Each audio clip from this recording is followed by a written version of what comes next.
A new leaked letter appears to show South African authorities seeking an indirect route for the transfer of $10 million, £6.5 million, to FIFA.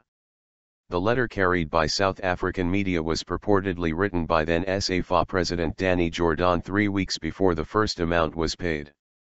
U.S. prosecutors say the money was a bribe to FIFA officials to help secure South Africa's 2010 World Cup bid. South Africa says it was a legitimate payment to fund Caribbean football. The $10 million payment is a key plank in the wide-ranging U.S. criminal inquiry that has engulfed world football's governing body. 7 top FIFA officials, including 2 vice presidents, were arrested last week in Switzerland as they awaited FIFA's Congress. They were among 14 new indictments in the U.S. investigation, which alleges they accepted bribes and kickbacks estimated at more than $150 million over a 24-year period. 4 other people were charged earlier.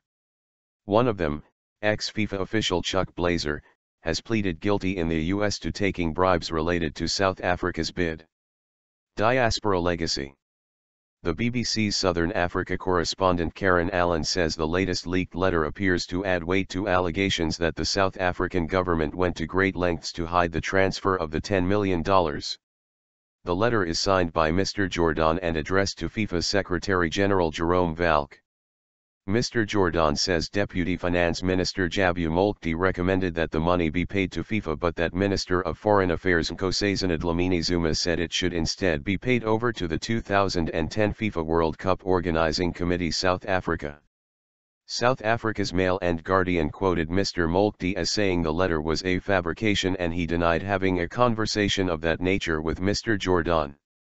U.S. prosecutors say a senior South African official traveled to Paris to hand over cash in $10,000 stacks, in a hotel room, to an unnamed person working for Jack Warner, the former FIFA vice president and head of the North, Central American and Caribbean Association Football, CONCACAF.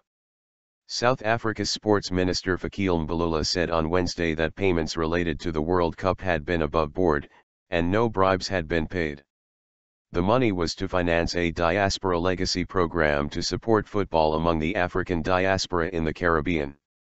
South Africa was proud to have hosted Africa's first World Cup, and would not allow itself to be caught in a battle between the US and FIFA, Mr. Mbalula said. Mr. Valcke has denied any wrongdoing in the matter. US prosecutors on Wednesday released a transcript of Mr. Blazer's guilty pleas. Mr. Blazer says, beginning in or around 2004 and continuing through 2011, I and others on the FIFA Executive Committee agreed to accept bribes in conjunction with the selection of South Africa as the host nation for the 2010 World Cup. In addition to the U.S. investigation, it was announced on Thursday that an elite police unit in South Africa is to launch a preliminary inquiry into allegations that officials paid bribes over the 2010 World Cup bid.